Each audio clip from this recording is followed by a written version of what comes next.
merci de votre présence. C'est vraiment important aujourd'hui dans ce contexte international.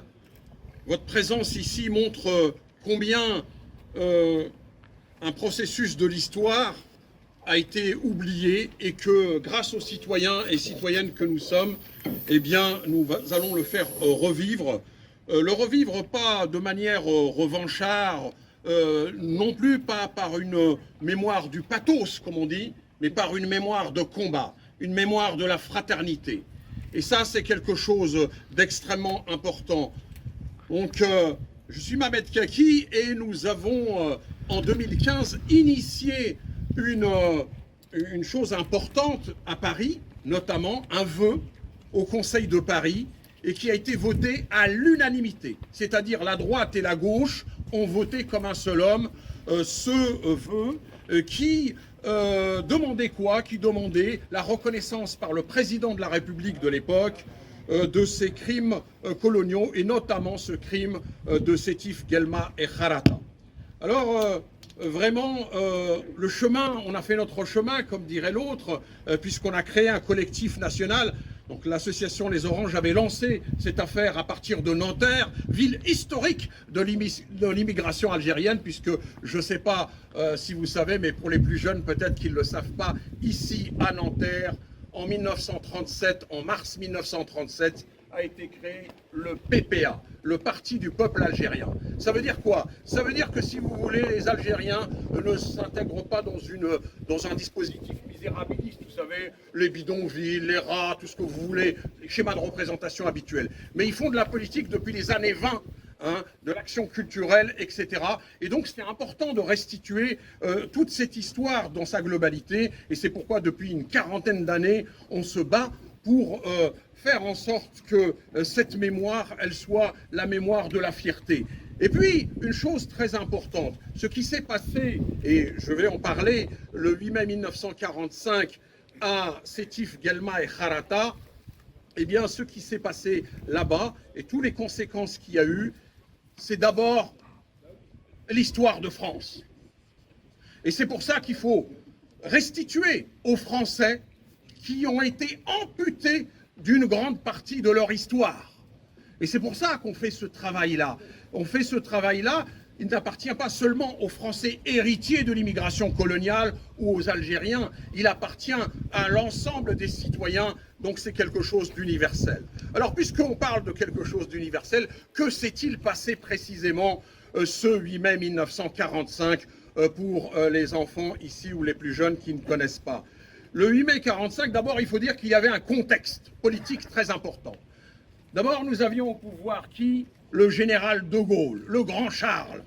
Et le général de Gaulle, eh bien, était entouré de qui? De ministres de gauche, de ministres communistes, qui étaient issus du CNR, le Conseil national de la résistance. C'est important de restituer ce contexte important.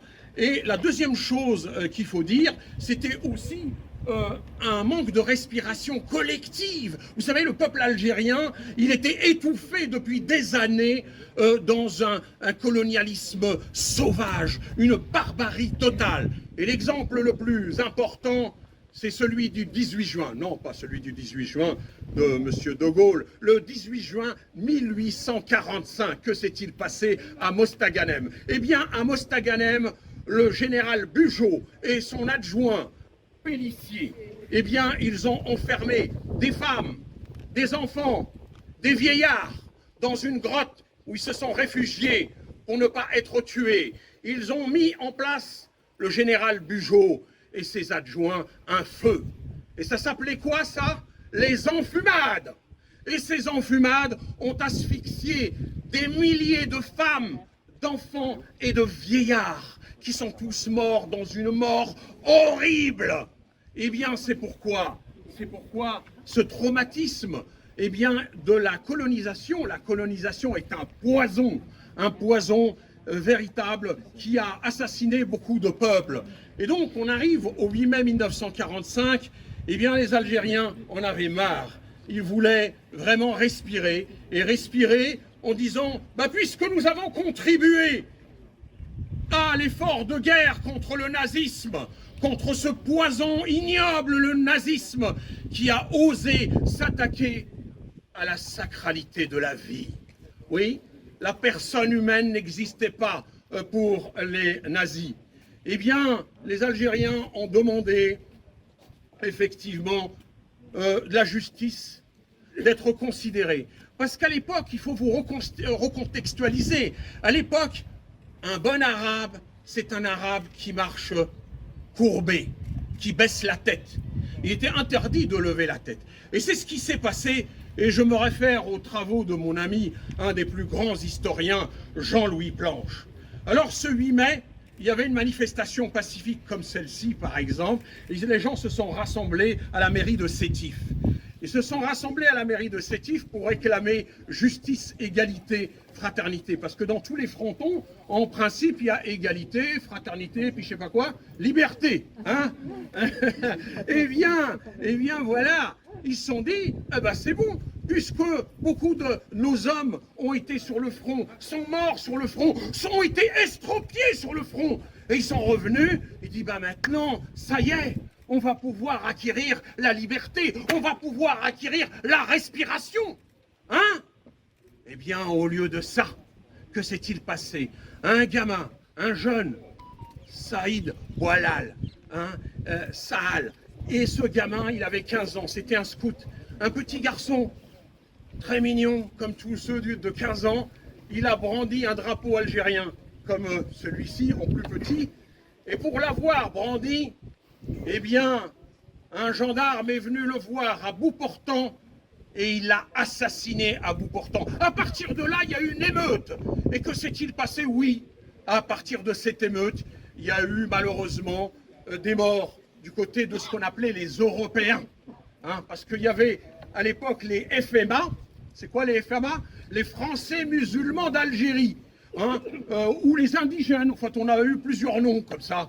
Ils nous ont filé plusieurs noms. Eh bien, ces gens-là n'existaient pas. Et donc, que s'est-il passé? Eh bien, il y a eu une émeute, il y a eu une centaine d'Européens qui étaient morts, malheureusement, paix à leur âme.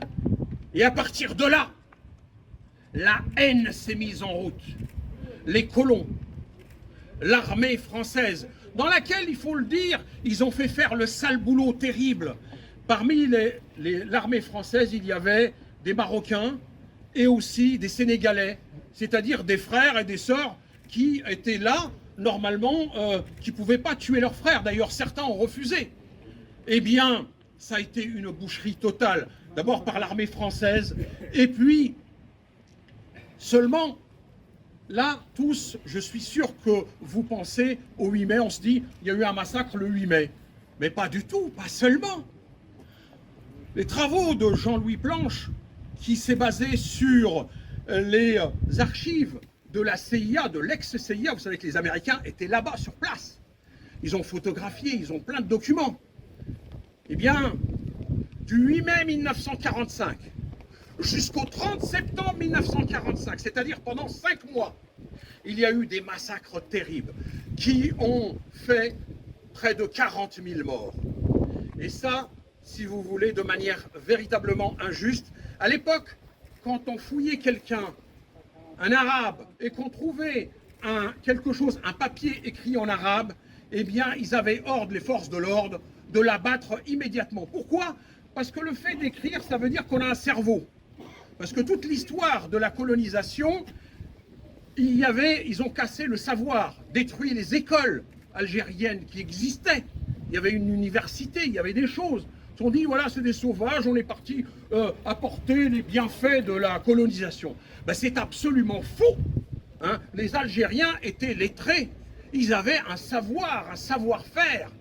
Eh bien, voyez-vous, ça a été un massacre sans nom. Et donc, l'idée, tout ça, c'est pourquoi c'est toujours contemporain, cette affaire? Parce que, tout simplement, Sidi Mohamed Barkat, qui est un grand philosophe algérien, je vous demande de retenir ce nom, il a écrit un livre qui s'appelle « Le corps d'exception ». Alors, le corps d'exception, c'est quoi? C'est simplement le fait que lorsque vous vous marchez le dos courbé, la tête par terre, vous regardez vos chaussures habituellement, parce que c'est l'imposition des colons. Hein, la barbarie des colons, c'était ça. Un arabe, il regarde ses chaussures. Il ne se lève pas, parce que c'était les maîtres. Eh bien, ce jour-là, le corps d'exception s'est redressé. Les femmes, les hommes, les enfants, tout le monde, ils se sont bien habillés. Ils ont dit, maintenant, c'est fini tout ça. On s'en fout. On peut mourir, comme au 17 octobre 61. Et donc, c'est pour cette question du fait de la dignité de s'être relevé que les femmes, les Algériens, les Algériennes ont été assassinés. Alors, aujourd'hui, on pourrait dire, vous tous qui êtes là, toutes qui êtes là, on pourrait se dire, mais en quoi ça peut être utile cette affaire? Eh bien, comme je vous le disais tout de suite, l'association Les Oranges travaille pour la fraternité, pour le rapprochement des peuples, pour une écriture commune. Et c'est pourquoi la mémoire du pathos, c'est pas notre boulot. La mémoire, vous voyez, nous sommes pour une mémoire de combat pour la justice et l'égalité. Et c'est pour ça que nous avons mené un travail important à partir du théâtre, par exemple, plusieurs pièces de théâtre que nous avons jouées pour sensibiliser les enfants, les jeunes, des colloques, des conférences. Ici à Nanterre, nous avons mené un travail très important depuis des années. On pourrait le dire clairement et on en est fiers. Par exemple, vous avez une rue et un groupe scolaire Abdelmalek Sayad, eh bien c'est l'association Les Oranges qui est à l'origine de ce travail-là. Et il faut se le rappeler. De même que le boulevard du 17 octobre 1961, il n'est pas tombé du ciel. Et c'est très important de rappeler qu'il y a des citoyennes et des citoyens dans les villes, que ce soit à Nanterre ou ailleurs, qui font un travail fabuleux et qui n'attendent rien. Vous voyez, moi, ça fait 40 ans que je suis au charbon. Rien, je suis un citoyen normal, et un citoyen normal qui demande juste une chose, la justice, l'égalité, la fraternité. Et ça, c'est important. Alors, je sais que les instances sont des lieux importants, pas que, mais sont des lieux importants. Par exemple, une mairie, ça peut être utile, un conseil départemental, ça peut être utile, un conseil régional, parce que je sais qu'il y a des candidates et des candidats ici. Moi, je voudrais postuler à une chose très importante.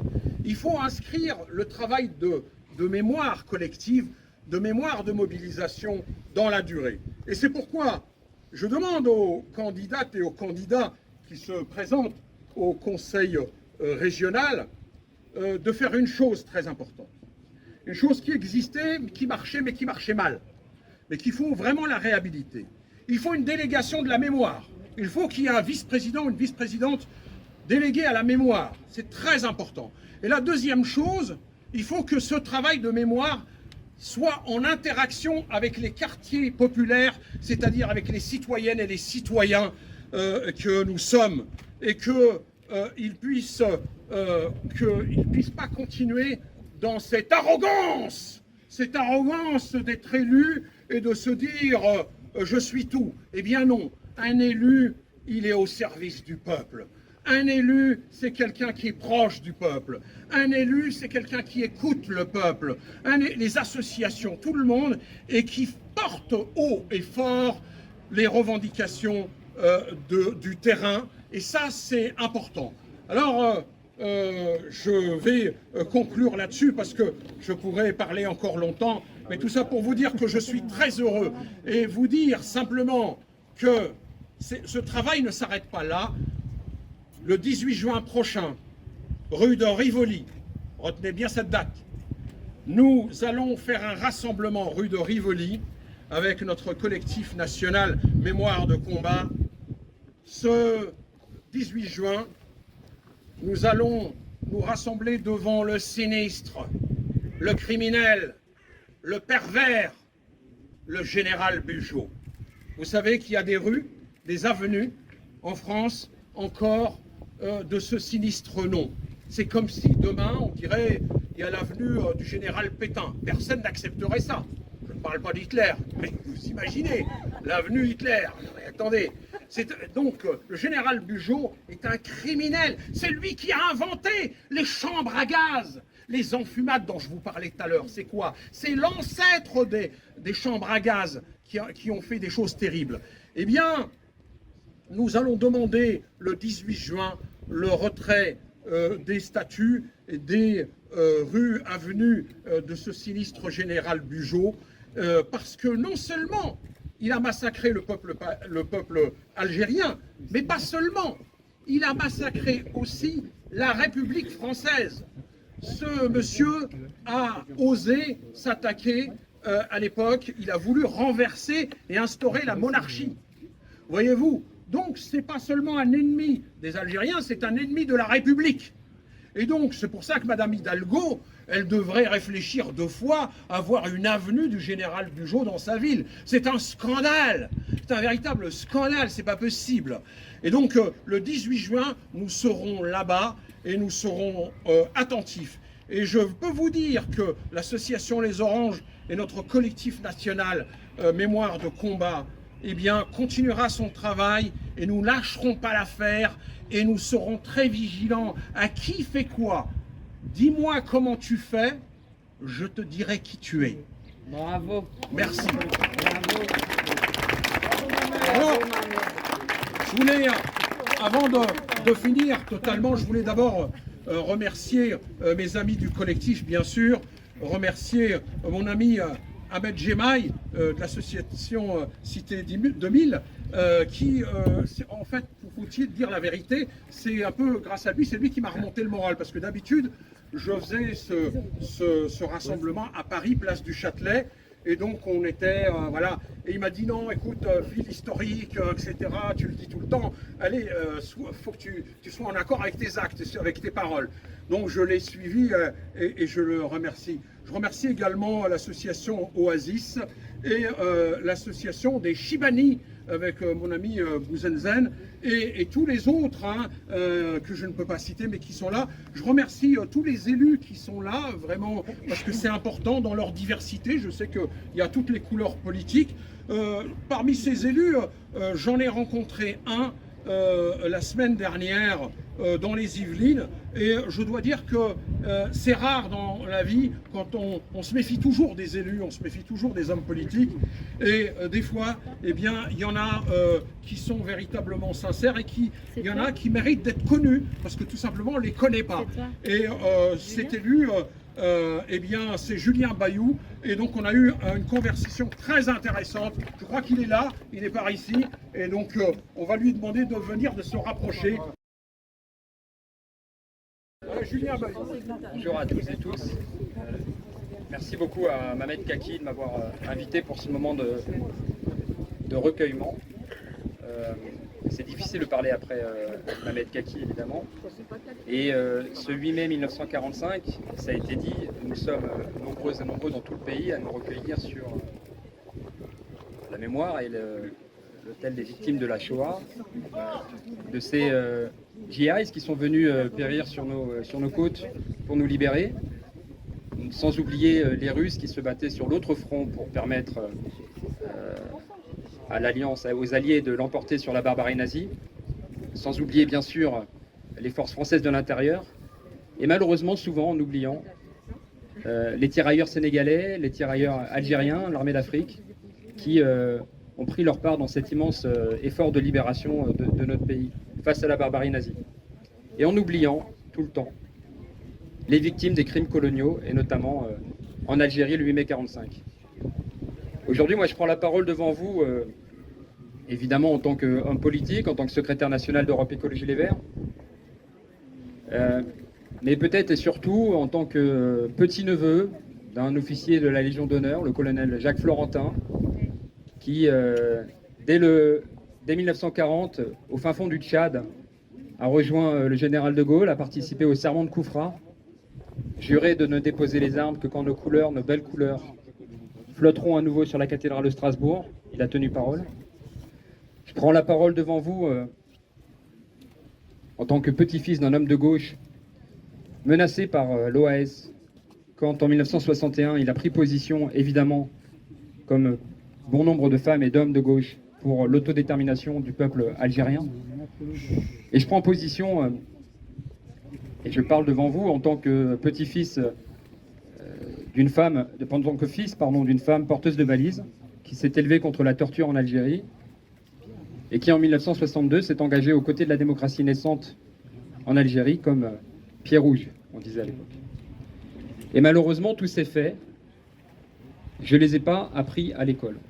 Et je crois que là repose un des grands problèmes de notre pays. Le 8 mai 1945, quand on vous l'enseigne à l'école, on vous parle de manifestations mouvementées à Sétif. Et jamais on vous enseigne cette histoire de ce gamin de 15 ans qui a été assassiné pour le simple fait d'avoir brandi un drapeau algérien. Jamais on vous enseigne que pendant plusieurs mois, effectivement, ce sont des dizaines de milliers de morts pourchassés par l'aviation et bombardés par un croiseur depuis la baie. Et jamais on vous enseigne, et là je crois que c'est la plus cruelle des ironies, que même les prisonniers allemands ont été réquisitionnés pour mener la chasse aux Algériens. Et je crois qu'on ne peut rien construire de solide sur du sable ou sur un mensonge. Et donc je reprends évidemment à mon compte l'ensemble des propositions de Mamet Kaki. Je crois que nous avons besoin de faire œuvre de mémoire commune. Je crois que nous avons besoin de rendre hommage aux victimes des crimes coloniaux. Je crois que nous devons être nombreuses et nombreux en juin, effectivement, parce que ce général Bugeaud n'a pas sa place aux côtés de La Fontaine, aux côtés de Molière, aux côtés de Corneille, aux côtés de Montesquieu, toutes ces statues de l'aile Rohan, Rivoli, du Louvre, évidemment. Et je crois que nous devons être nombreux, le 17 octobre 1961, pour rendre, là encore, hommage aux victimes de ce drame et de ce crime atroce. Et c'est effectivement le rôle des pouvoirs publics que de travailler à tisser une mémoire commune, de reconnaître les crimes de la colonisation, de ces 132 ans de colonisation, de présenter des excuses, tout simplement.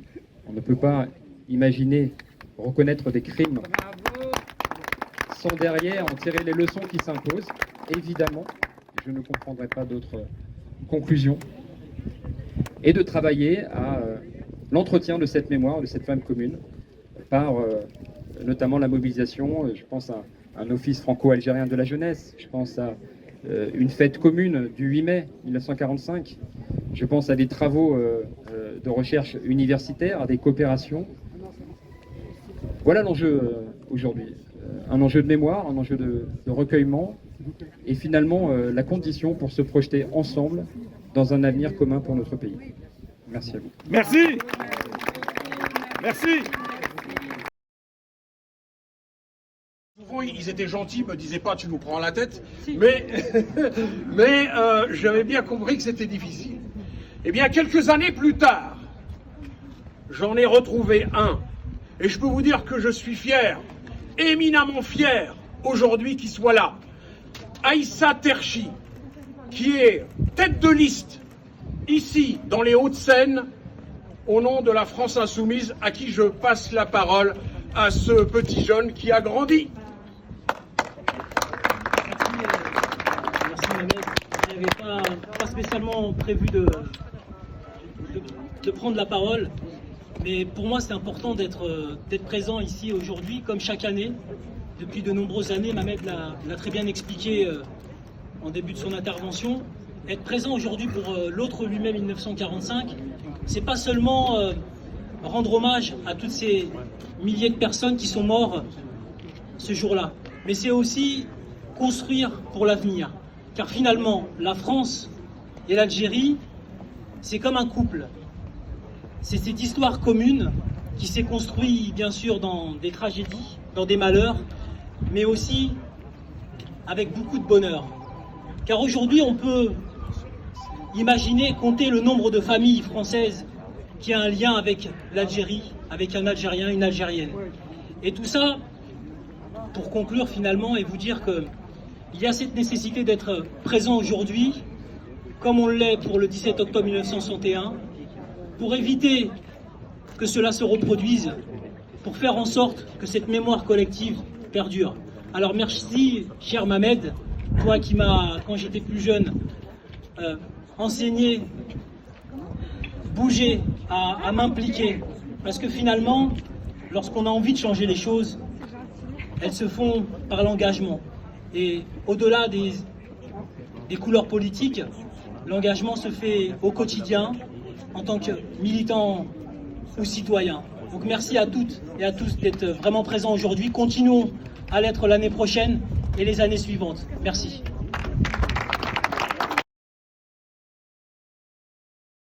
Bien. Mesdames, Messieurs, s'il vous plaît, rapprochez-vous. Voilà, et dans le silence, et dans le respect de ce moment important qui doit faire la fraternité, qui doit faire l'unanimité, comme on l'a fait en 2015. Voilà, merci monsieur.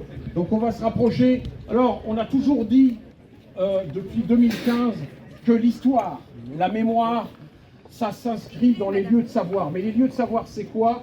C'est l'espace public. Et l'espace public, c'est les rues, c'est les avenues, c'est les places. C'est là où s'inscrivent, et ce travail, nous l'avons déjà énormément avancé ici. Je remercie d'ailleurs Patrick Jarry d'avoir validé beaucoup d'initiatives que nous avions fait à l'époque avec l'association Les Oranges et bien d'autres. Et donc, je vous parlais tout à l'heure de Abdelmalek Sayad, du boulevard du 17 octobre 1961, et bien d'autres encore. Et donc là, aujourd'hui, voilà quelque chose de nouveau. Regardez bien. Là, monsieur le maire, monsieur le consul, regardez bien. Allez-y. Voilà, donc on va dévoiler. Et voilà. Donc vous avez la place de l'autre 8 mai 1945 à la mémoire de celles et ceux qui ont péri dans les massacres de Sétif, Guelma, Harata et dans l'Est algérien le 8 mai 1945. Nous demandons au président de la République la reconnaissance de ce crime d'État. Voilà, je tenais à vous dire qu'il y en a pas mal de villes déjà qui ont passé le pas. Je pense et je félicite la ville de Givors qui a fait un square de l'autre 8 mai 1945 et beaucoup d'autres à Rennes, ailleurs. Et je trouve que c'est formidable. Voilà, je vous remercie. On va déposer les gerbes, monsieur le maire. Voilà. Le dépôt de gerbes. Il faut trouver la gerbe. S'il vous plaît, juste reculez-vous. reculez. On essaie de respecter les règles, s'il vous plaît, Céline. Elle est où la gerbe de la mairie? C'est celle-là? Casmi, Non.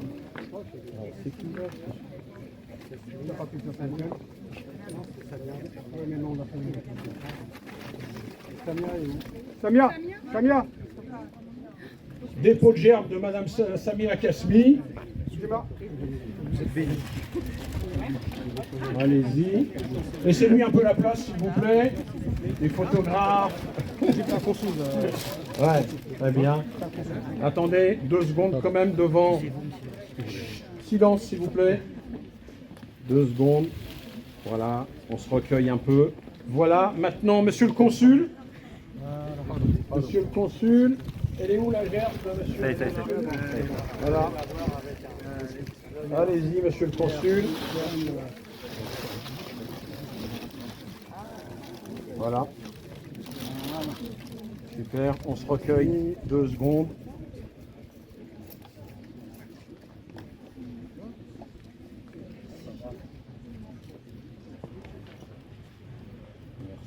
Merci, monsieur le consul. Madame Florène, la députée, elle est par ici, elle est encore là. Alors, elle va déposer également. Voilà, je vais passer. Allez-y, madame. Voilà. Bravo. Je vais vous recueillir 2 secondes. Voilà. Ah, c'est des associations. Après les associations. Très bien, merci.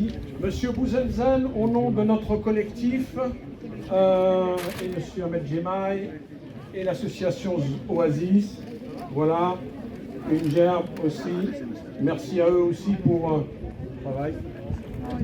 30 secondes, s'il vous plaît, de recueillement, pareil.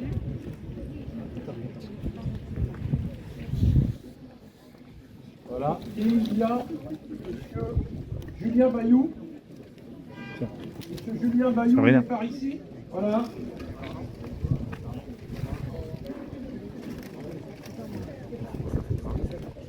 Monsieur Julien Bayou va déposer la gerbe également.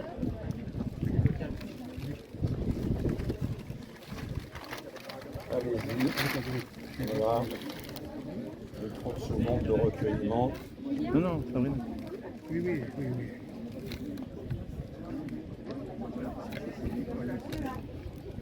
Merci. Sabrina Sebaï, Madame Sabrina Sebaï, elle est dans le coin. secrétaire régional. Secrétaire général régional. Voilà. Qui est une grande combattante aussi de la mémoire.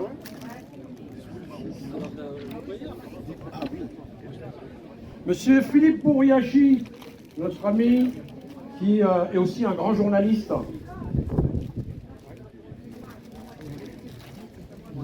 Le groupe des élus de l'Europe.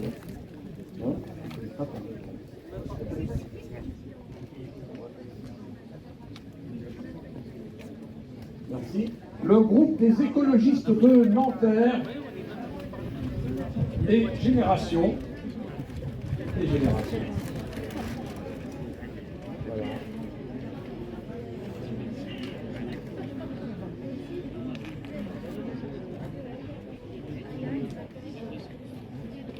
Merci beaucoup. Je pense qu'on a fait le tour concernant les dépôts de gerbes. Maintenant, je vous demande, s'il vous plaît, de vous lever et de faire une minute de silence. Rapprochez-vous, sans trop vous rapprocher. Et, s'il vous plaît, une minute de silence. C'est parti.